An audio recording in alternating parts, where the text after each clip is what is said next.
Thank you very much. Hey, hi, I'm Jason Momoa. I like beer and throwing tomahawk. And if you're in Newfoundland, you should come down to Jack Axis. Yeah, motherfucker.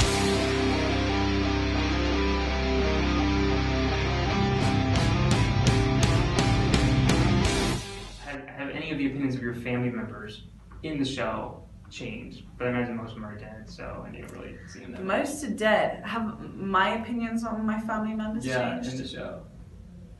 Wait, who's still alive? John is still alive, Arya, Bran. That's it for my family, right? Yeah. Oh wow, that's so sad. I think John is the one that fits the question the most. Okay, yes. Hey, Mikkel, put this in your pipe and smoke it. Ow! Ow! Ah! Oh shit! Oh shit! Yeah! Oh, thank God for that. Worth it. David, we're not that far. I looked on a map. It's a straight shot to Moose, Wyoming. That's right. And I understand you were a DJ there. I was. KMTN. Okay, I wondered if it was K-hole because those are the greatest letters, you know, Yeah, station K-hole. call letters. It wasn't K-hole though, right? It wasn't K-hole. I was a little worried about working for a place called K-hole. Yeah, it was KMTN, The Mountain. That's the other. Those are other good call Is that how you letters. say it? Yeah. Well, I tried to go as deep as possible. So that's where the character, the mountain, comes from, KMTN, right? The Mountain. Well, that and George Martin. He's from Wyoming. Yes. Yes. Hi. Hi. We're in Marine. So now we're in B stage, visiting Marine. Yes, we are. That's what we're Danny doing. makes her triumphant return. Getting ready for a badass Yes, yes. entrance. There you Trying go. to look angry, but I'm on Game of Thrones, so I'm happy. So it's difficult. With George's books, it was falling in love with these characters and then watching in horror as he killed them. You know, And now he gets to watch in horror as you kill him off. Yeah, we're killing him even 'Cause quicker you're- than he did. Because So. you're past. Yeah. you're We past actually have to him. pay our characters, and he Yeah, doesn't, so yeah. it's a different situation. Yeah. Your TV sister, Macy, got her an Emmy nomination. Yeah, Was girl. that, how exciting was that for you? I mean, I've heard you in interviews say how close you guys are, so it must have just been... Oh, it was amazing because, I mean, I don't get to see her work anymore, like on set, but I'm with her at the end of the day, and I see how much she puts into it, and she's so deserving of this nomination. She was so deserving of it, and she really puts her heart and soul into this character. And the work that you can see it in the work that she does on the show. Like, she's incredible, and she really has become Arya. And I don't know, I'm just so happy for her. I think it's so deserved. And she's so gracious about it too. I just couldn't think of anyone that's more deserving, really. I'm happy for her. She's my little sister. And Kit as well. Kit's so deserving, and Emilia and Lena and everyone. But if we're talking specifically about Maisie, then yeah, she deserves it. Yeah, well, she's a star. That's why I thought She's a star. One question we had from a viewer is, what's the secret to keeping audiences tuned into a show where fan favorite characters can die at any time? Just have a lot of characters. As long as you have enough characters left that they like, one or two go missing. Yeah, if they all died, it would be a problem. Rebirth? Yeah, that helps. Make the show a lot easier to produce. Yeah. Here they are! These are the people who make Game of Thrones happen. This is Jane, who's head of makeup, which is a no small feat. Glamorous appearance. This is Nicola, who does my face. I don't do anything. This is great. This is Kirsten, who put this on. She put this on and dyed her own hair in the same colour. Yeah, exactly. Forget the sparkling water. Let me help. Hello. Plastic bottles destroy the planet. Fuck. No planet, no Christmas. Sorry?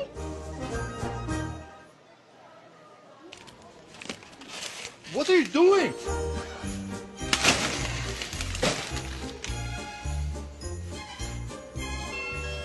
Put the water back. Yes, you. Put it back now. So how much about being Jewish infuses what you do, how you write? Well, we worry a lot. A lot of stomach issues. Yeah. Yeah. Welcome to my crib. Back in King's Landing, so we're in two worlds today, stage A and B, which is our newer stages, which are nice and toasty, not cold like the paint hall. Yeah. You don't see our breath on these stages. Yeah. Make her less blue. The writing and directing, it was the Bastards In 42 episode. years, it's the best hour of television I've ever seen. Well, can we tell you guys a secret? So after that episode aired, we were talking to Miguel Sapochnik, every hour. And all we kept doing, we didn't look at the ratings, we didn't look at any of that stuff. We were checking the IMDB episode rating. Because our friend Ryan Johnson directed Ozymandias' episode of Breaking Bad, which was the 10.0. And we're like, we gotta get Ryan. And then it was a 10.0 for a long time. And what happened? Now it's not anymore. Why? Somebody screwed Because us. some dicks gave I think it was him what he Ryan. did, Right? I think Ryan opened Johnson. 25,000 IMDb accounts. Ryan and just put it Johnson. up. It's an 11. So, everyone on the show that she's kind of encountered are my kind of inspirations for Sansa. Well, speaking of encounters, I mean, poor Sansa. We see her a lot with Joffrey, then we see her with Littlefinger, Yeah. now we see her with Ramsay. Yeah, she's a lucky It's girl. like- yeah, exactly. She's a lucky girl. But finally, we see her with Jon Snow. Is it like a sigh of like relief now that you're like with somebody that you can work with rather than having to be kind of almost a damsel in distress? Now Yeah. you're more of a badass. Yeah, and they're equals for the first time, and I think he's really restoring her faith in men. And it's just nice for her to be on par with someone of the opposite sex, especially. To have that for herself is quite a big thing, and to have someone listen to her and actually ask her advice is a really nice thing for her. I think it's just nice for her to not be a damsel in distress, and she's a kind of leader in her own right now. And that's really refreshing. And I always felt like I saw the potential in her right from the beginning, and it's nice that it's coming into fruition now. Yeah, I mean, it completely seems that way. It seems like whenever I watch shows, I was like, I bet if Sansa was one-on-one with these guys, she could take them. I mean, they're all much smaller than her. They are all a lot smaller than her. It's funny. Yeah, they just have armies around them. They have armies around them and apple boxes to make them look cooler.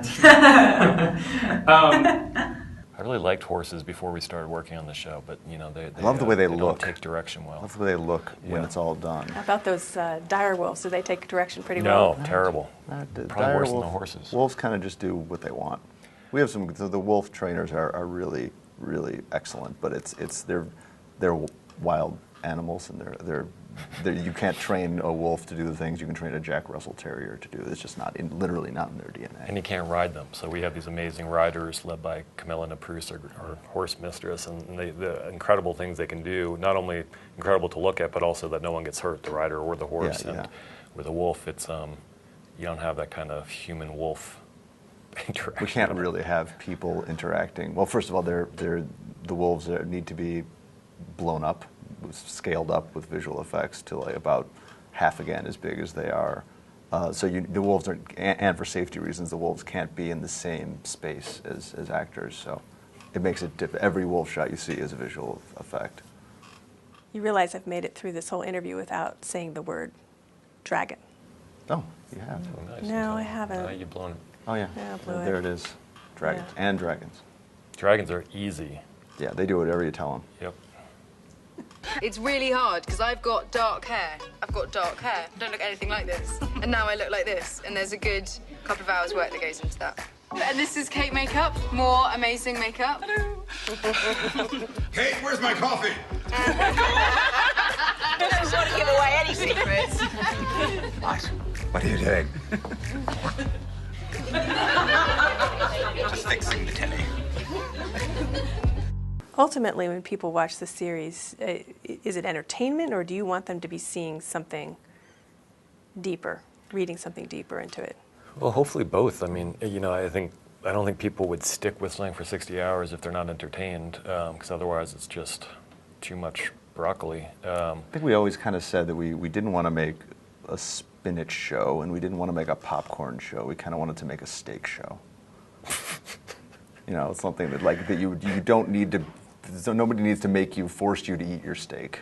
Well, you know, if you're a vegetarian, you might. I actually am a vegetarian, so it's a weird metaphor like, so for me. Like, what would it be, a tofu show? But or yeah, that doesn't. That doesn't. It doesn't work. In a fish show, that also doesn't work. No, it kind doesn't of work. steak is the only metaphor that really works. You're 20 now. Has the experience of the show changed for you, going from being a teenager when you start to now being a young woman? It doesn't really feel like anything's changed. Really? Even though the show's got more and more successful, it happened very gradually. To the point where none of us really even noticed. Because you used to have a tutor on the set, you used to have your parents on the set. The tutor's gone. Are your parents still there? The parents are gone. They went at 16. My parents just kind of hovered, but they were never, they weren't like stage mum and dad, and they weren't, around me like 24/7 telling me what to do. They'd just kind of be in the background, like, if you want anything, I've got some snacks. And that was kind of it. That's a good motto for parents to live by the way. If you want anything, I've got some snacks. Yeah, exactly. That's the way every parent should actually raise their kids, I think. Yeah. Well, it was better because, like, I've seen stage mums as well, and it's like, they can be real nightmares. I heard about this one stage mum who would, like, this kid had to cry in this scene. She took him off to the side and was like, your dad is dead, how do you feel? And then, like, behind the camera, she was like, oh. And the kid was, like, crying. And, yeah, my mum was just like, I got Fruit Loops. So it was fine, yeah. I watched your talk yesterday in the pavilion, and I looked to my left, and there was the very young children watching a clip that you had that was quite violent. And I remarked to the woman next to me, I went like this, I said, look at the children. And they were rapt and with attention, especially one boy who had his hand like this and was staring at the scene. And the woman next to me said, I would never have my children watch this. It's just appalling. And I said, I think these children have seen this before. And the children got up, and I looked at the name tag, and the young man who was intently looking was Leo Weiss. That is a great story. And Thank you for that story. I think he Who is that mother? Kind of irresponsible. He was watching it Yeah. with a critical eye. He looks to me like he may follow in his father's footsteps. Or he might become a serial killer. One of the two. One of those two. I'm rooting for the former. Forget the sparkling water. What? Get him a soda stream. Take this. It's a gift. Merry Christmas. What about the water? Have this soda stream instead. You look like a nice old lady. Well, you no longer care about the planet. What happened to give you so much hate? Have a soda stream. Fuck plastic bottles. Yeah, fuck plastic bottles. Old ladies should not swear. Yeah, my grandmothers are not around anymore. I did make the mistake of watching one episode with my mom, and it was Joffrey, the evil prince, is doing something horrible to a prostitute, and I would say, that was a definite mistake. But she loves the show, and I think obviously she's a biased woman, but it's been fun to see people like our four parents, who are all in their 70s, right? And who you wouldn't think of as fans of this kind of thing, really becoming obsessed with it and getting texts from my mother with "OMG!" 3 exclamation points after some big surprising scene. It's like, Mom, what? It's when you start texting like a 12-year-old. Yeah. And how she's defying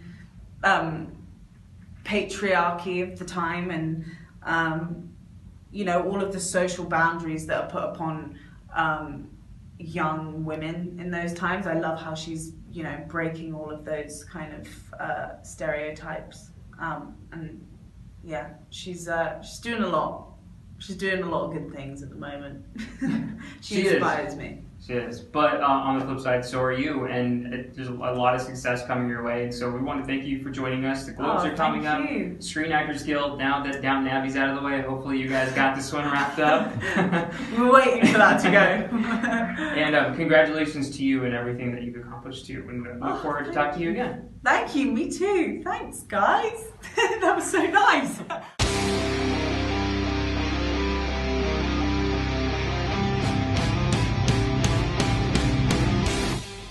This year was definitely Well, all I out. just wrapped on for Bran, it was really definitely all dark, about kind his of gritty, southern. It was all about movie. kind of a Which will be Jedi interesting. Maybe you will see it, maybe you Jedi. won't. Oh, we will. learning from Yeah, so I choose different things. Oh, God. What are we eating, drinking?